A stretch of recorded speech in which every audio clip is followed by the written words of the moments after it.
Before you click away, understand this: what you're about to hear was never meant to go public. A judge just cracked open sealed messages, private conversations, and behind-the-scenes moves that could expose how power really works in Hollywood. And once these details hit the record, there's no undo button for the people caught inside them. So many messages from Ryan Reynolds have now been unredacted, and when you stop looking at them as isolated screenshots and start reading them together in chronological order, something much bigger begins to take shape.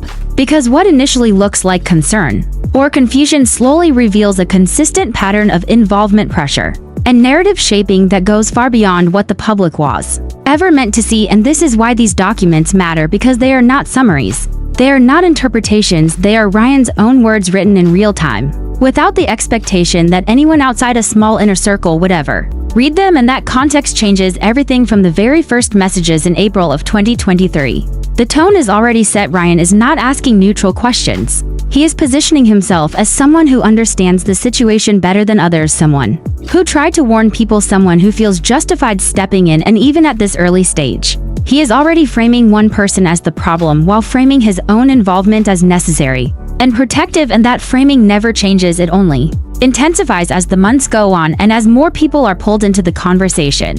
What stands out immediately is how often Ryan inserts himself into discussions with agents, executives, and studio leadership, people whose jobs already involve conflict resolution, yet his messages do not read like updates. They read like directives layered in praise and urgency, and that combination matters because praise builds goodwill while urgency removes space for disagreement, and that is a dynamic we see repeated again and again throughout these texts. And as we move further into the spring, the language becomes more detailed, more emotional, and more absolute, with long messages explaining how others should interpret events, how they should respond publicly, and what outcomes are acceptable. And what is striking here is that disagreement is never framed as a difference of perspective. It is framed as moral failure, as weakness, or as complicity, and that framing quietly raises the stakes for everyone involved, because once an issue is framed as moral rather than professional, neutrality becomes impossible. And that is how pressure works most effectively, not through threats, but through expectation and alignment. And as you read these messages one after another, you begin to notice how often Ryan references protecting his wife, while simultaneously speaking for others, including people who are not present in the conversation and have not made public statements themselves. And that is where the tension starts to build, because the audience begins to ask a question that the messages themselves never answer: who asked for this level of involvement?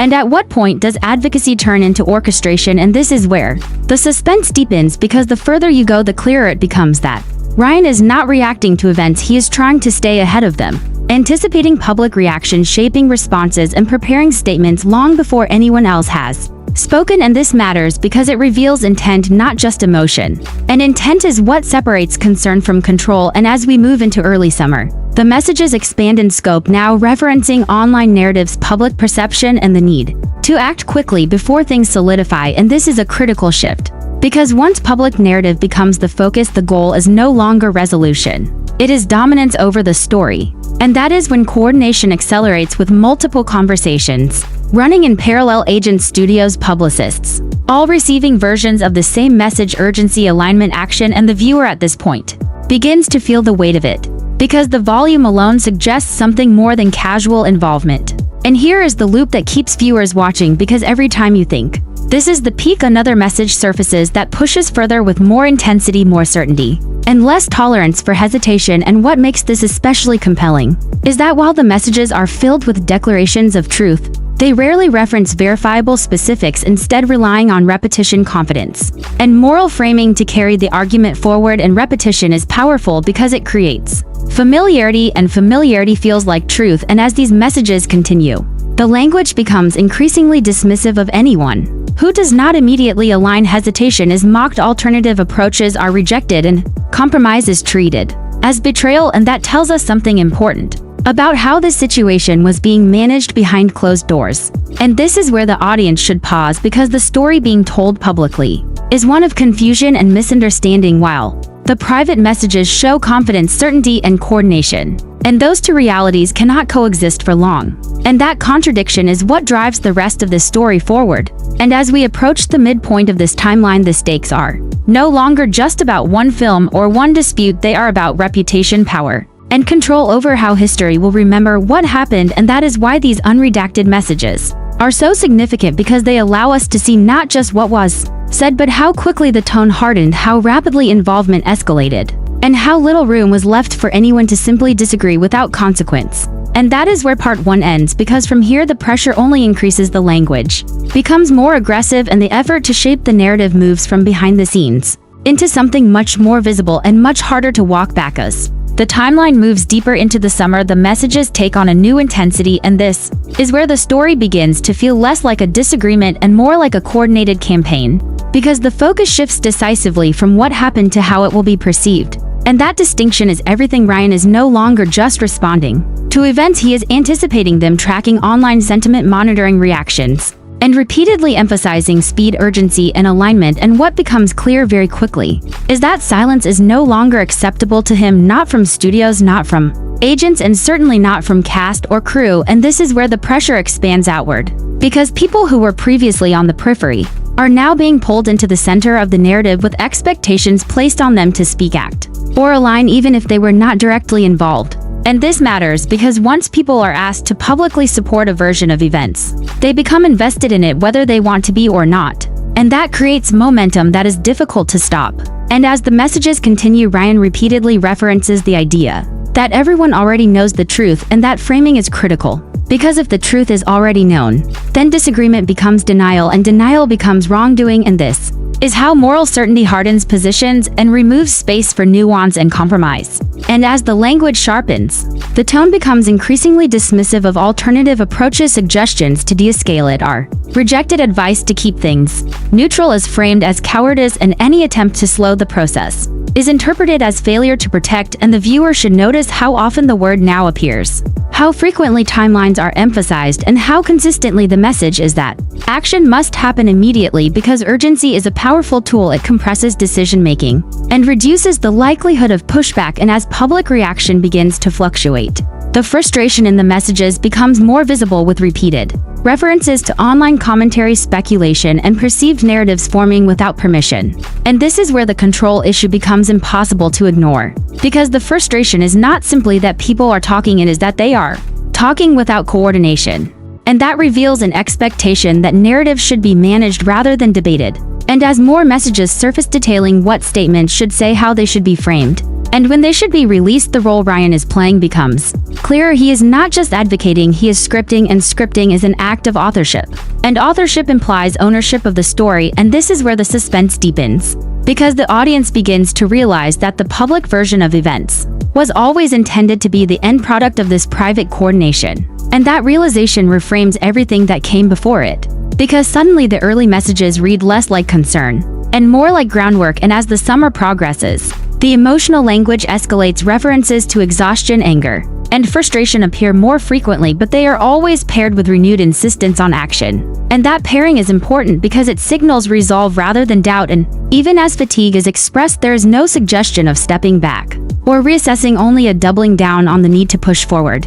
And this is where the dynamic becomes especially tense, because the messages show a widening gap between how Ryan sees the situation and how others are reacting to it. And instead of questioning that gap, the response is to increase pressure, to force alignment. And the viewer at this stage may start to feel uneasy, because the language used to describe those who hesitate grows harsher, portraying them as ineffective, out of touch, or morally compromised. And that is a classic sign of escalation, because once people are dehumanized rhetorically, it becomes easier to justify overriding their boundaries. And as the narrative continues to spiral, the messages reveal growing concern about reputation, not just for individuals but for institutions, with repeated emphasis on how the story will reflect on studios, agencies, and careers. And this is where leverage becomes part of the conversation, because reputational risk is the currency of power in Hollywood, and invoking it is a way of applying pressure without making explicit demands. And by this point, the sheer volume of communication suggests that this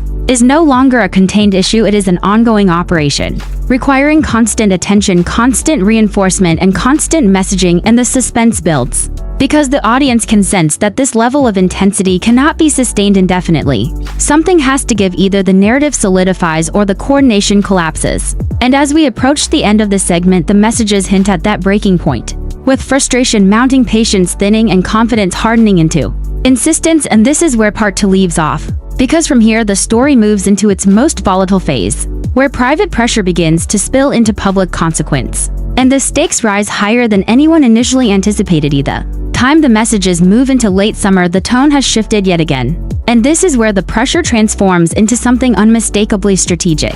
Because the language is no longer centered on confusion or even frustration, it is centered on outcomes and enforcement, and this is the phase where the coordination becomes explicit with repeated references to who must speak, when they must speak, and what must be said, and what stands out most is not just the confidence with which these directives are delivered, but the assumption underlying them that alignment is not optional, and that silence is unacceptable. And this matters because it reveals a belief that control over the narrative is not just desirable but necessary and justified. And as the public conversation begins to develop independently, the messages reveal growing irritation that people are interpreting events on their own terms, rather than waiting for an approved version. And this is where the idea of narrative management fully replaces any earlier notion of resolution, because the goal is no longer to clarify what happened, it is to ensure that a specific version of events dominates. And as the communications expand, the scope of responsibility is widened with repeated suggestions that others must step forward, must lend credibility, must share responsibility, even if they were not central to the original situation. And that widening of the circle is critical, because it distributes risk while consolidating control.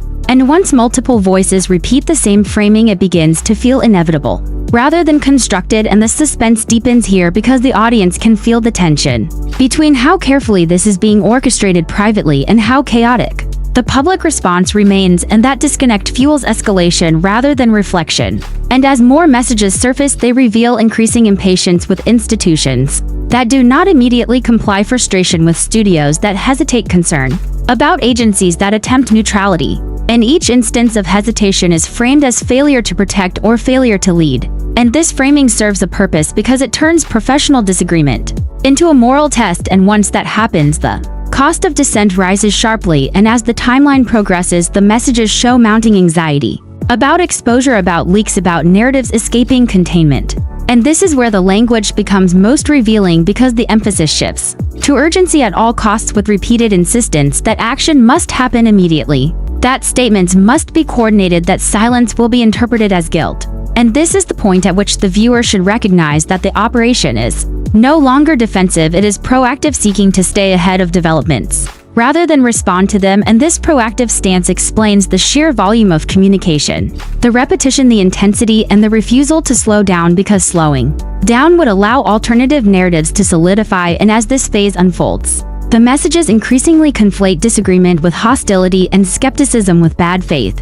And that conflation is dangerous because it erases the possibility of honest debate and replaces it with loyalty tests. And as the audience absorbs this pattern, the story takes on a broader meaning, because it is no longer just about one dispute. It is about how power responds when challenged and how quickly influence mobilizes to protect itself. And this is where the suspense becomes almost unbearable, because the viewer senses that this level of pressure cannot exist without consequences, and that those consequences are approaching fast. And the messages themselves hint at this with references to breaking points, exhaustion, and the need for decisive action. Yet even in moments of fatigue, there is no retreat, only renewed insistence that others must act, must speak, must align. And that tells us something crucial about mindset, because true confidence allows space for disagreement while insecurity demands compliance. And as we near the end of this part, the stakes feel higher than ever, with reputations, careers, and institutional credibility all hanging in the balance. And the audience is left with a powerful unresolved question: if so much effort was required to control the narrative, what would have happened if these messages had never been unredacted? And that question lingers because it reframes everything we have seen so far and sets the stage for what comes next, where private coordination meets public reckoning, and the story shifts from behind closed doors into consequences that cannot be contained. As the situation moves into its most volatile stage, the messages reveal a turning point, where private coordination begins to collide with public consequence. And this is where the pressure that once operated quietly behind closed doors starts to show cracks, because no matter how carefully a narrative is managed, it cannot fully control independent reaction, and that reality becomes impossible to ignore as frustration intensifies across the communications, with repeated references to things slipping out of alignment, narratives forming without approval, and voices refusing to fall into line. And what stands out here is not panic but escalation. Because instead of slowing down, the response is to tighten control, to push harder, to insist more forcefully that everyone involved must understand the stakes and act accordingly. And this is where the power dynamics become impossible to overlook, because the language increasingly reflects expectation rather than persuasion, with statements that assume compliance rather than requested. And that shift matters, because it signals a belief that influence guarantees outcomes, and as institutions hesitate or attempt neutrality, the tone sharpens, with impatience directed not just at perceived opposition but at allies who are not moving quickly enough. And this is a critical moment because it reveals how pressure flows downward when expectations are not met.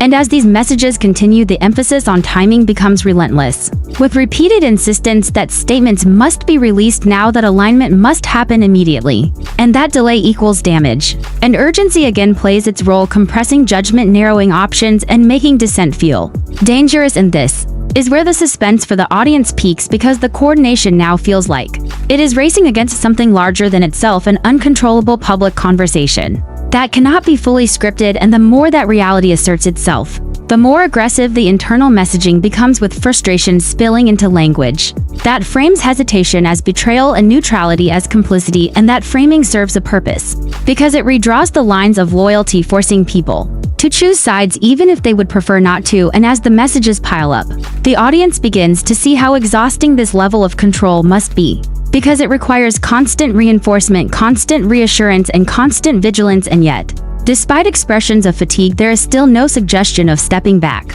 no reflection, no pause, only renewed insistence that the correct outcome must be achieved. And that tells us something important about the underlying mindset, because when a narrative becomes essential to identity, letting go feels impossible. And this is where the consequences start to crystallize, because pressure applied repeatedly without release eventually produces resistance, and the messages hint at that resistance. In subtle ways, responses become shorter, hesitation more visible, and attempts to redirect the conversation more frequent. And instead of diffusing tension, these moments seem to inflame it, because they threaten the sense of control that the coordination depends on. And as we reach the end of this phase, the stakes feel heavier than ever, because the audience can sense that whatever happens next will no longer be confined to private messages or controlled releases. It will play out in the open, subject to interpretation, debate, and scrutiny. And that is the point of no return, because once a story escapes containment, it can no longer be owned, only responded to. And the irony here is unavoidable. The very effort to control the narrative may have